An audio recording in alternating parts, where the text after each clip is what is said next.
कभी कभी हम लोग बारात का भी जुलूस निकालते थे।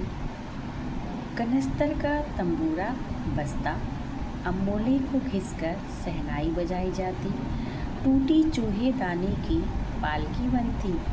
हम समधी बनकर बकरे पर चढ़ लेते और चबूतरे के एक कोने से चलकर बारात दूसरे कोने में जाकर दरवाजे लगती थी। वहाँ काठ की पटरियों से घिरे, गोबर से लिपे आम और केले की टहनियों से सजाए हुए छोटे आंगन में कुल्हिए का कलसा रखा रहता था। वहीं पहुंचकर बारात फिर लौट आती थी। लौटने के समय खटोली पर लाल ओहार डालकर उसमें दुल्हन को चढ़ा लिया जाता था। लौट आने पर बाबूजी ज्यों ही ओहार उघार कर दुल्हन का मुख निरखने लगते, त्यों ही हम लोग हंसकर भाग जाते। थोड़ी देर बाद फिर लड़कों की मंडली जुट जाती थी। इकट्ठा होते ही राय जमती कि खेती की जाए। बस चबूतरे के छोर पर घिरनी गड़ जाती और उसके नीचे की गली कुआं बन जाती थी। मूंज की बटी हुई पतली रस्सी में एक चुक्कड़ बांध गराड़ी पर चढ़ाकर लटका दिया जाता और दो लड़के बैल बनकर मोट खींचने लग जाते। चबूतरा खेत बनता, कंकड़ बीज और ठेंगा हल जुआठा। बड़ी मेहनत से खेत जोते हुए और पटाए जाते। फसल तैयार होती देर न लगती और हम हाथों हाथ फसल काट लेते थे। काटते समय गाते थे, ऊंच नीच में भई क्यारी, जो उपजी सो भई हमारी। फसल को एक जगह रखकर उसे पैरों से रौंद डालते थे। कसूरी का सूप बनाकर ओसाते और मिट्टी की दिए के तराजू पर तौलकर राशि तैयार कर देते थे। इसी बीच बाबूजी आकर पूछ बैठते थे, इस साल की खेती कैसी रही भोलानाथ? बस फिर क्या, हम लोग ज्यों का त्यों खेत खलिहान छोड़कर हंसते हुए भाग जाते थे। कैसी मौज की खेती थी। ऐसे ऐसे नाटक हम लोग बराबर खेला करते थे।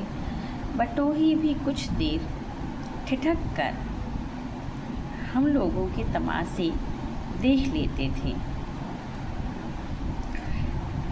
जब कभी हम लोग ददरी के मेले में जाने वाले आदमियों का झुंड देख पाते, तब कूद कूद कर चिल्लाने लगते थे, चलो भाइयों ददरी सत्तू पिसान की मोटरी। चलो भाइयों ददरी सत्तू पिसान की मोटरी। अगर किसी दूल्हे के आगे आगे जाती हुई ओहारदार पालकी देख पाते, तब खूब जोर से चिल्लाने लगते थे। रहरी में रहरी पुरान रहरी, डोला में कनिया हमार मेहरी। रहरी में रहरी पुरान रहरी, डोला में कनिया हमार मेहरी। इसी पर एक बार बूढ़ी वर ने हम लोगों को बड़ी दूर तक खदेड़ कर ढेलों से मारा था। उस खसूट खब्बीस की सूरत आज तक हमें याद है। ना जाने किस ससुर ने वैसा जमाई ढूंढ निकाला था।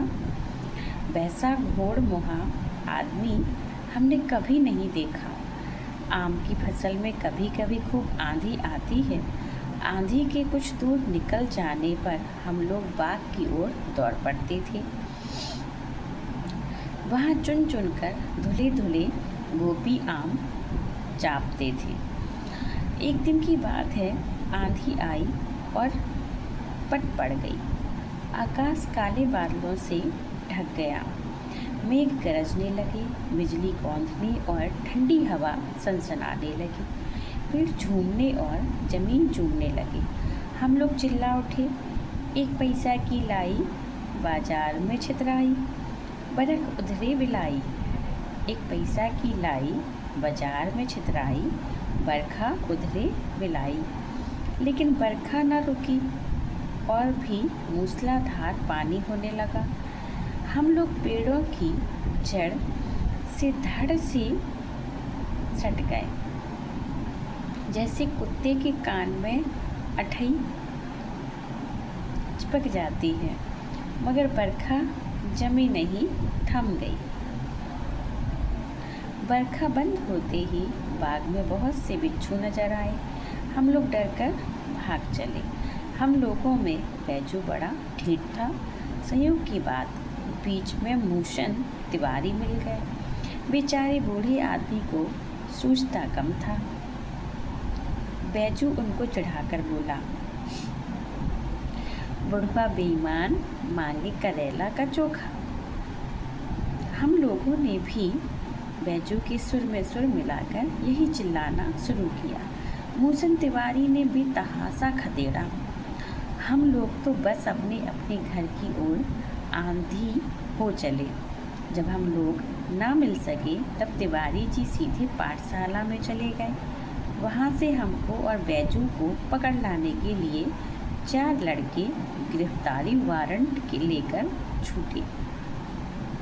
इधर ज्यों ही हम लोग घर पहुँचे, त्यों ही गुरुजी के सिपाही हम लोगों पर टूट पड़े। बैजू तो 9-2-11 हो गया। हम पकड़े गए। फिर तो गुरुजी ने हमारी खूब खबर ली। बाबूजी ने यह हाल सुना, वह दौड़े हुए पाठशाला में आए। गोद में उठाकर हमें पुचकारने और फुसलाने लगे। पर हम दुलारने से चुप होने वाले लड़के नहीं थे। रोते रोते उनका कंधा आंसुओं से तर कर दिया। वह गुरुजी की चिरौरी करके हमें घर ले चले। रास्ते में फिर हमारे साथी लड़कों का झुंड मिला। वे जोर से नाचते और गाते थे। माई पकाई गरर गरर बुआ, हम खाई बुआ न खेलब जुआ। माई पकाई गरर गरर बुआ, हम खाई बुआ न खेलब जुआ। फिर क्या था, हमारा रोना धोना भूल गया। हम हट करके बाबूजी की गोद से उतर पड़े और लड़कों की मंडली में मिलकर लगे वही तान सुर अलापने। तब तक सब लड़के सामने वाले मकई के खेत में दौड़ पड़े। उसमें चिड़ियों का झुंड चल रहा था। वे दौड़ दौड़ कर उन्हें पकड़ने लगे, पर एक भी हाथ ना आए। हम खेत से अलग ही खड़े होकर गा रहे थे, राम जी की चिड़ई, राम जी का खेत, खा लो चिड़ई भर भर पेट। हमसे कुछ दूर बाबूजी और हमारे गांव के कई आदमी खड़े होकर तमाशा देख रहे थे और यही कहकर हंसते थे कि चिड़िया की जान जाए, लड़कों का खिलौना। सचमुच लड़के और बंदर पराई पीर नहीं समझते।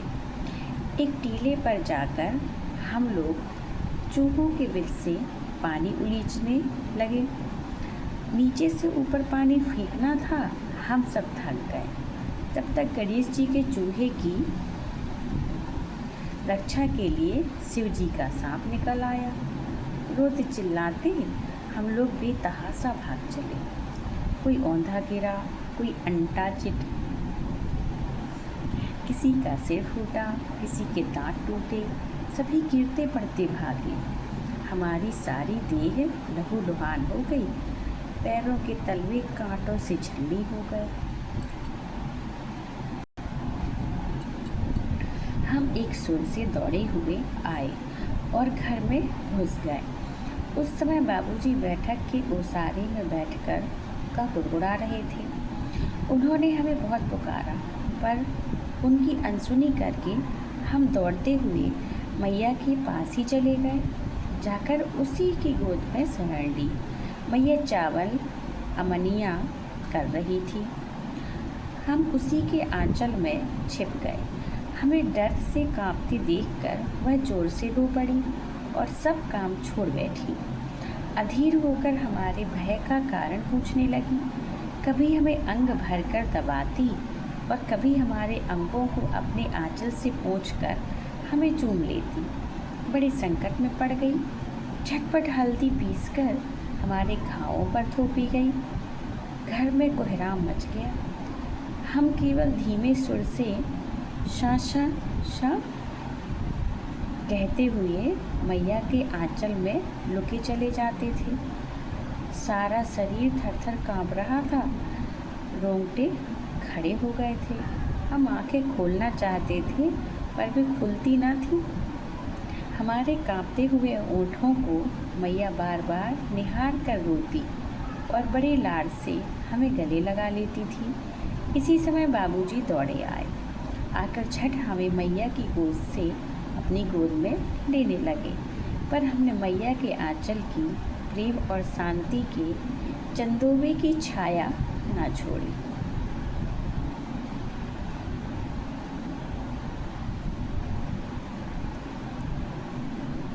ये था माँ का आंचल का दूसरा भाग। मिलते हैं अगले वीडियो में।